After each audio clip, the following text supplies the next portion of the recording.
اعوذ باللہ من الشیطان الرجیم بسم اللہ الرحمن الرحیم۔ السلام علیکم ورحمۃ اللہ وبرکاتہ۔ ایک بیٹے نے سوال کیا شاہ رخ محمد نے کہ اللہ تعالیٰ فرماتے ہیں کہ میں نے ابن آدم کو اپنی صورت پر بنایا، اس کا مطلب کیا ہے؟ اور صوفیہ کہتے ہیں کہ معراج میں نبی پاک صلی اللہ علیہ وسلم نے آئینے میں خود کو ہی دیکھا، کیا یہ صحیح ہے؟ اور نبی علیہ السلام نے فرمایا کہ جس نے مجھ کو دیکھا اس نے حق کو دیکھا۔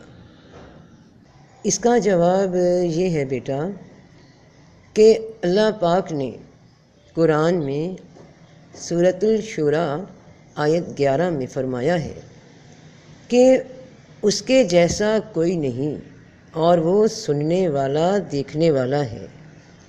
اس آیت سے یہ سمجھ آتا ہے کہ کوئی بھی شے کی تشبیہ پوری کائنات میں، کوئی مثال پوری کائنات میں موجود نہیں جو اللہ کی ذات کی مثل ہو۔ ذات سے مراد ہوتی ہے کسی ہستی کی شخصیت، کہ وہ ہستی دیکھنے میں کیسی ہے، وجود کیسا ہے، قد کاٹ کیسا ہے، وزن کتنا ہے، یعنی ظاہر سے کیسا نظر آتا ہے فزیکلی طور پہ۔ یہ سب مادی اشیاء کے ساتھ ہے جو دیکھی جا سکتی ہو، اور بہت سی اشیاء ایسی ہیں جو مادی وجود نہیں رکھتی، دیکھی نہیں جا سکتی۔ اب ذرا اس سے آگے اور مزید گہرائی میں غور کریں کہ دیکھی جانے والی شے بھی اللہ نے بنائی اور نہ دیکھی جانے والی شے بھی اللہ نے بنائی۔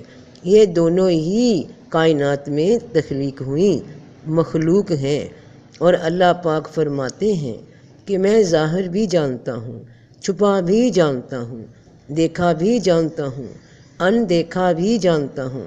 دیکھنے والی بھی مخلوق ہے جو اللہ نے بنائی، اور نہ دکھنے والی بھی مخلوق ہے جو اللہ نے بنائی۔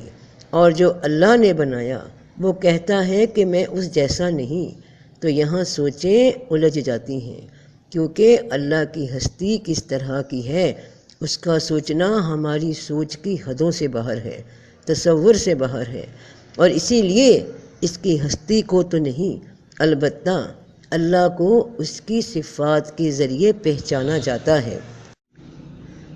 اور حضرت آدم علیہ السلام کو اپنی صورت پر بنایا تشبیہ دی گئی ہے رب پاک کی جانب سے، اور یہاں صورت اللہ کی صفات کا ذکر ہے۔ ابھی جو آیت اوپر بتائی اس میں اللہ نے فرمایا کہ کوئی اللہ جیسا نہیں، اور وہ سننے والا دیکھنے والا ہے۔ یہاں اور سے پہلے اللہ کی ہستی کا ذکر ہے کہ اس جیسا کوئی نہیں، اور پھر ذکر کیا گیا اور کے بعد کہ وہ سنتا ہے دیکھتا ہے۔ یہاں ذکر کیا گیا اللہ کی صفات کا، یعنی آیت کے پہلے حصے میں اللہ کی ہستی کا ذکر ہے، اور دوسرے حصے میں آیت کے اور کے بعد اللہ کی صفت کا ذکر ہے۔ اور یہ صفت اللہ پاک نے اپنے بندوں کو بھی عطا کی، مگر محدود دائرے میں۔